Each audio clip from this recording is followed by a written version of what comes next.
ఇది ఎకరం 10 గుంటల భూమి అండి. ఎకరం 10 గుంటలు. ఎకరానికి 28 లక్షలు చెప్తుండు. రైతు దగ్గర ఉన్నటువంటి ప్రాపర్టీ ఇది. ఇది మంచి రెడ్ సాయిల్ భూమి అండి. మనకు హద్దులొచ్చేసి ఇగో ఈ ఈ వరం గట్టు ఇట్లా చక్కగా కిందికి పోతది.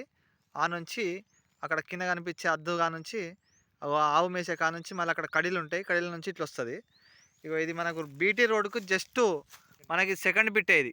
ఆడ కనిపించేది ఆల్రెడీ ఆడ కారు ఉంది కదండీ, అదే బీటీ రోడ్డు. అది బీటీ రోడ్ అది. మండల హెడ్ క్వార్టర్‌కు 5 కిలోమీటర్ల డిస్టెన్స్‌లో ఉంటది ఇది. ఇగో ఇది 16 ఫీట్ల బాట అండి దీంట్లోకి ఇది యాక్సిస్. ఇది ఎకరం 10 గుంటల భూమి. రైతు దగ్గర ఉన్నటువంటి భూమి. సాయిల్ కూడా మంచి సాయిల్. ల్యాండ్‌కి అసలు ఎలాంటి సాయిల్ పరంగా చూసుకుంటే ఎలాంటి డోకా లేదు.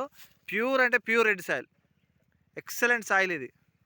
ఇగో చూడండి క్రాప్ ఈ పక్కన మొక్కజొన్న ఇట్లా ఎట్లొచ్చిందో. మొత్తం వరి పొలాలే. వాటర్ కూడా ఎలాంటి ప్రాబ్లం లేదు. Full water. అన్ని కమర్షియల్ పంటలు వేసిండ్రు. అక్కడ మొత్తం వరి అదంతా. మొక్కజొన్న జనరల్‌గా ఫుల్ వాటర్ ఉంటేనే వేస్తారండి. ఇది మనకి ఎకరం 10 గుంటలు. రైతు దగ్గర ఉన్నటువంటి ప్రాపర్టీ ఇది. ఇగో సాయిల్ చూడండి. సాయిల్ అయితే బ్రహ్మాండంగా ఉంటుంది ఇది. మనకు మండల కోటర్ కూడా చాలా దగ్గర ఇది. మండల హెడ్ క్వార్టర్‌కు చాలా దగ్గర. అక్కడ బైక్ పోయేదే మనకు బీటీ రోడ్డు.